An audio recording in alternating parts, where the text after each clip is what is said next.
വേഗം വരുന്ന നമ്മളുടെ കർത്താവായ യേശുക്രിസ്തുവിൻ്റെ നാമത്തിൽ എല്ലാവർക്കും സ്നേഹവന്ദനം. യോഹന്നാന്റെ സുവിശേഷത്തിൽ യേശുവിൻ്റെ ജീവിതത്തെ ഒരു യാത്രയായിട്ടാണ് ചിത്രീകരിച്ചിരിക്കുന്നത്. അതായത് പിതാവിൽ നിന്ന് ആരംഭിച്ച് പിതാവിൻ്റെ അടുക്കൽ തന്നെ അവസാനിപ്പിക്കുന്ന യാത്ര. യോഹന്നാൻ 13:3 വായിക്കുന്നത്, താൻ ദൈവത്തിൻ്റെ അടുക്കൽ നിന്ന് വന്നു ദൈവത്തിൻ്റെ അടുക്കിലേക്ക് പോകുന്നു എന്ന് യേശു അറിഞ്ഞിരുന്നു എന്ന്. യോഹന്നാൻ 14:12 യേശു പറയുന്നത്, ഞാൻ പിതാവിൻ്റെ അടുക്കൽ പോകുന്നു.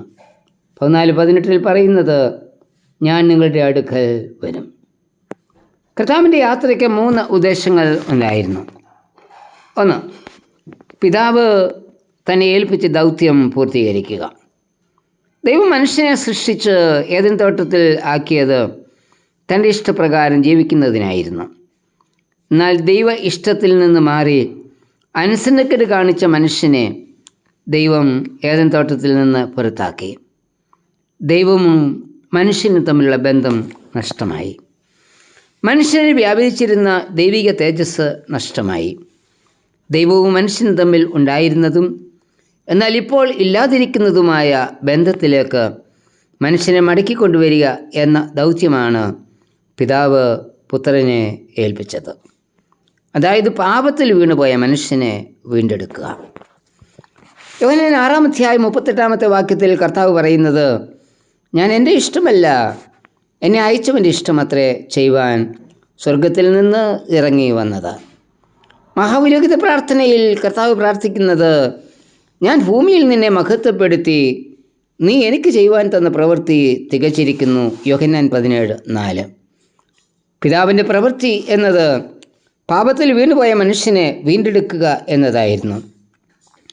കർത്താവ് തൻ്റെ ക്രൂശിലെ പരമമായ യാഗത്തിൽ കൂടി മനുഷ്യനെ വീണ്ടെടുക്കുക എന്ന പ്രവൃത്തി തികച്ചു. തൻ്റെ രക്തം ചൊരിഞ്ഞ് അവൻ നമ്മെ വീണ്ടെടുത്തത്.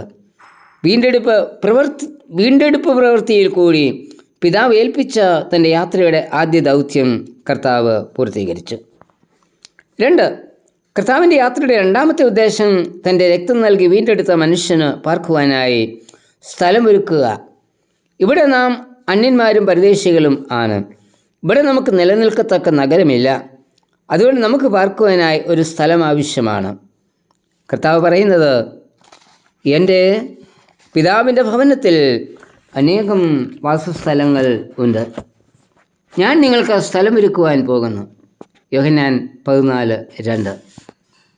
വീണ്ടെടുപ്പ് വേല പൂർത്തീകരിച്ച് യേശു സ്വർഗത്തിലേക്ക് മടങ്ങിപ്പോയത് നമുക്ക് പാർക്കുവാൻ സ്ഥലമൊരുക്കുന്നതിന് വേണ്ടിയാണ്. കർത്താവ് ഇപ്പോൾ നമുക്കായി ആ സ്ഥലം ഒരുക്കിക്കൊണ്ടിരിക്കുകയാണ്. നമുക്കായി സ്ഥലമൊരുക്കുക എന്നത് സ്വർഗത്തിലേക്കുള്ള കർത്താവിൻ്റെ യാത്രയുടെ രണ്ടാമത്തെ ഉദ്ദേശമായിരുന്നു. 3, കർത്താവ് തൻ്റെ യാത്രയുടെ മൂന്നാമത്തെ ഉദ്ദേശം പൂർത്തീകരിക്കുന്നതിന് മടങ്ങി വരും. കർത്താവ് പറയുന്നത്, ഞാൻ പോയി നിങ്ങൾക്ക് സ്ഥലമൊരുക്കിയാൽ ഞാൻ ഇരിക്കുന്ന ഇടത്ത് നിങ്ങളും ഇരിക്കേണ്ടതിന് പിന്നെയും വന്ന് നിങ്ങളെ എൻ്റെ അടുക്കൽ ചേർക്കും. യോഹന്നാൻ 14:3. വീണ്ടെടുക്കപ്പെട്ട നമ്മെ പിതാവിൻ്റെ അടുക്കൽ എത്തിക്കുവാനായി യേശു വീണ്ടും വരും. അപ്പോസ്തല പ്രവൃത്തി 1:11 യേശുവിൻ്റെ സ്വർഗാരോഹണം കണ്ടുകൊണ്ടിരുന്ന ശിഷ്യന്മാരോട് ദൂതൻ പറയുന്നത്, നിങ്ങളെ വിട്ട് സ്വർഗാരോഹണം ചെയ്ത ഈ യേശുവിനെ സ്വർഗത്തിലേക്ക് പോകുന്നവനായി നിങ്ങൾ കണ്ടതുപോലെ തന്നെ അവൻ വീണ്ടും വരും. വീണ്ടെടുത്തിരിക്കുന്ന നമ്മെ പിതാവിൻ്റെ അടുക്കൽ കൊണ്ടുചെല്ലുക എന്നത് കർത്താവിൻ്റെ യാത്രയുടെ മൂന്നാമത്തെ ഉദ്ദേശം. അതിനായി അവൻ വീണ്ടും വരും. പിതാവിൻ്റെ അടുക്കൽ നിന്ന് യാത്ര തിരിച്ച യേശു ഭൂമിയിൽ വന്ന് പിതാവിൻ്റെ ഇഷ്ടം നിവർത്തിച്ച് പിതാവിന് വേണ്ടി വിശ്വാസികളെ ഒരുക്കി പിതാവിൻ്റെ അടുക്കൽ വിശ്വാസികളെ എത്തിച്ച് തൻ്റെ യാത്ര പൂർത്തീകരിക്കുന്നു. നമ്മെ സ്വർഗത്തിൽ നമുക്കായി ഒരുക്കിയിരിക്കുന്ന ഭവനത്തിൽ എത്തിക്കുക എന്നത് യേശുവിൻ്റെ ആത്യന്തിക ലക്ഷ്യം. നമുക്ക് പിതാവിൻ്റെ അടുക്കലേക്ക് പോകുവാൻ സാധിക്കും. എന്തുകൊണ്ടെന്നാൽ മനുഷ്യനായി ഭൂമിയിൽ ജന്മമെടുത്ത യേശു പിതാവിൻ്റെ അടുക്കൽ നമ്മെ എത്തിക്കുവാനായി നമുക്ക് വേണ്ടി ഒരു പുതിയ വഴി തുറന്നിരിക്കുകയാണ്. പഴയ നിയമ പാരമ്പര്യം അനുസരിച്ച് ദൈവിക സാമീപ്യം മനുഷ്യന് അസാധ്യമായിരുന്നു. ദൈവം ഇറങ്ങി വന്ന സീനായി പർവ്വതത്തിൽ തൊടുവാൻ പോലും മനുഷ്യന് അനുവാദമില്ലായിരുന്നു. പുറപ്പാട് 19:12 ദൈവം മോശയോട് പറയുന്നത്, ജനം പർവ്വതത്തിൽ കയറാതെയും അതിൻ്റെ അടിവാരം തൊടാതെയും ഇരിപ്പാൻ സൂക്ഷിക്കണം. പർവ്വതം തൊടുന്നവൻ എല്ലാം മരണശിക്ഷ അനുഭവിക്കണം. സീനായി പർവ്വതത്തിൽ തൊടുവാൻ പോലും മനുഷ്യന് അനുവാദം ഇല്ലായിരുന്നുവെങ്കിൽ ഇന്ന് യേശു നമുക്കായി ഒരു പുതുവഴി തുറന്നു തരികയും ആ പുതുവഴിയിൽ കൂടി പിതാവിൻ്റെ അടുക്കൽ ചെല്ലുവാനുള്ള അവകാശം നമുക്ക് നൽകുകയും ചെയ്തിരിക്കുന്നു. കർത്താവേ, നീ തുറന്ന പുതുവഴിയിൽ കൂടി യാത്ര ചെയ്ത് പിതാവായ ദൈവത്തിൻ്റെ അടുക്കൽ എത്തിച്ചേരുവാൻ എന്നെയും സഹായിക്കണമേ. ആമേൻ.